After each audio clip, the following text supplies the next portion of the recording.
दोस्तों, इंसान अपने जीवन में बहुत कुछ पाना चाहता है, लेकिन उसके बदले में वह कोई त्याग करना नहीं चाहता। वह चाहता है कि बस बैठे बैठाए ही उसका सारा काम हो जाए और उसे सारे सुख संपदा और संपत्ति उसको यूं ही हासिल हो जाए। दोस्तों, आज मैं आपको एक ऐसी कहानी सुनाने जा रहा हूँ जिसको सुनने के बाद निश्चित रूप से आप अपने जीवन में प्रेरणा ले पाएंगे। एक समय की बात है, एक लड़का था। वह एक साहूकार के यहाँ काम करता था। उसका गुजारा मुश्किल से चलता था और वह रात को अपने लिए 4 रोटी बनाता और खाकर सो जाता। कई दिन से उसकी एक रोटी कोई चुरा कर ले जाता। एक दिन उसने देखा कि एक मोटा सा चूहा आता है और उसकी रोटी लेकर चला जाता है। उसने उसे रोका और कहा, मैं बड़ी मुश्किल से 4 रोटी कमा पाता हूँ, आगे ही परेशान रहता हूँ। मेरी गरीबी दूर कब होगी और ऊपर से तुम मेरी एक रोटी ले जाते हो।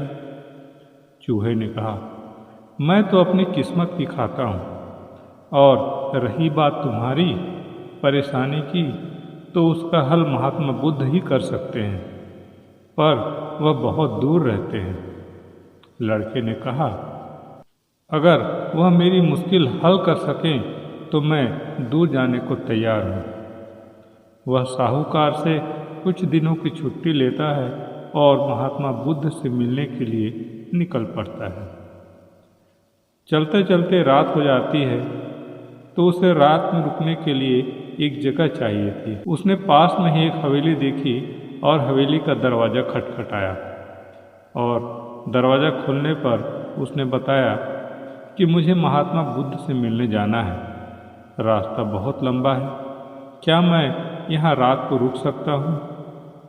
हवेली की मालकिन ने कहा, हाँ रुक सकते हो, लेकिन मेरी एक शर्त है।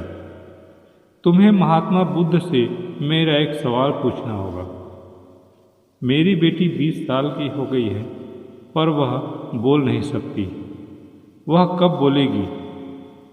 लड़के ने कहा, ठीक, मैं महात्मा बुद्ध से जरूर पूछूंगा। रात रुकने के बाद अगले दिन वह अपने सफर पर निकल पड़ता है। आगे एक पर्वत और बहुत ही दुर्गम रास्ता था। वहाँ एक जादूगर तपस्या कर रहा था। वह लड़का उससे महात्मा बुद्ध तक जाने का आसान रास्ता पूछता है। जादूगर कहता है, मैं तुम्हें अपनी जादू की छड़ी से आगे नदी तक पहुंचा दूंगा, पर तुम्हें मेरा एक सवाल उनसे पूछना होगा। मैं 1000 साल से तपस्या कर रहा हूँ, मैं स्वर्ग कब जाऊंगा? लड़का उसकी बात मान लेता है और जादूगर उसे नदी तक पहुंचा देता है। नदी को पार करते ही बुद्ध का आश्रम था। वहाँ एक बड़ा सा कछुआ था। उस लड़के ने कछुए से कहा, मुझे महात्मा बुद्ध के आश्रम तक जाना है, क्या तुम मुझे अपनी पीठ पर बैठाकर नदी पार करवा दोगे? कछुआ बोला, नदी तो मैं पार करवा दूंगा, पर तुम्हें महात्मा बुद्ध से मेरा सवाल पूछना होगा। मैं 500 साल से नदी में हूँ, मैं ड्रैगन कब बनूंगा? लड़का उसकी बात भी मान लेता है और वह नदी पार करवा देता है और वह महात्मा बुद्ध के आश्रम पहुँच जाता है। जब वह महात्मा बुद्ध से मिलता है तो कहता है कि मुझे आपसे अपने सवालों के जवाब चाहिए। महात्मा बुद्ध कहते हैं, ठीक है, लेकिन मैं केवल 3 सवालों का ही जवाब दूंगा।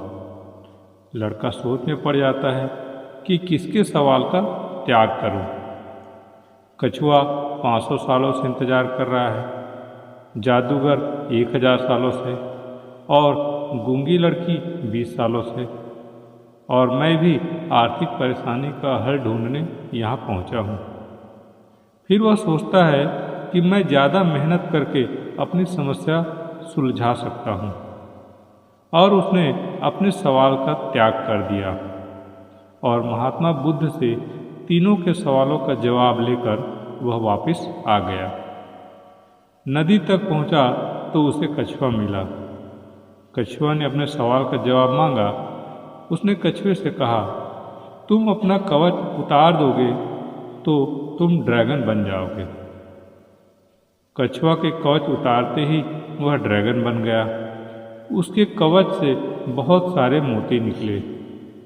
कछुए ने कहा, यह मोती मेरे किसी काम की नहीं, इसे तुम ले जाओ। वह लड़का मोती लेकर आगे पहाड़ी तक गया। वहाँ उसे वही जादूगर मिला। उसने अपने सवाल का जवाब मांगा। लड़के ने जादूगर से कहा, तुम अपनी जादू की छड़ी छोड़ते ही स्वर्ग जा सकते हो। वैसा ही हुआ। जादूगर ने जाते जाते लड़के से कहा, यह जादू की छड़ी मेरे किसी काम की नहीं, तुम इसे ले जाओ। लड़के ने छड़ी ले ली और आगे चल पड़ा। चलते चलते वह उस हवेली तक पहुंचा। हवेली की मालकिन ने अपने सवाल का जवाब मांगा। लड़के ने कहा, आप अपनी बेटी की शादी करवा दीजिए, वह शादी करते ही बोलने लगेगी। हवेली की मालकिन बोली, तुम महात्मा बुद्ध से उत्तर लाए हो, तुम ही मेरी बेटी से शादी कर लो। लड़का और लड़की ने एक दूसरे को पसंद किया और उनकी शादी कर दी गई। शादी होते ही लड़की बोलने लग गई।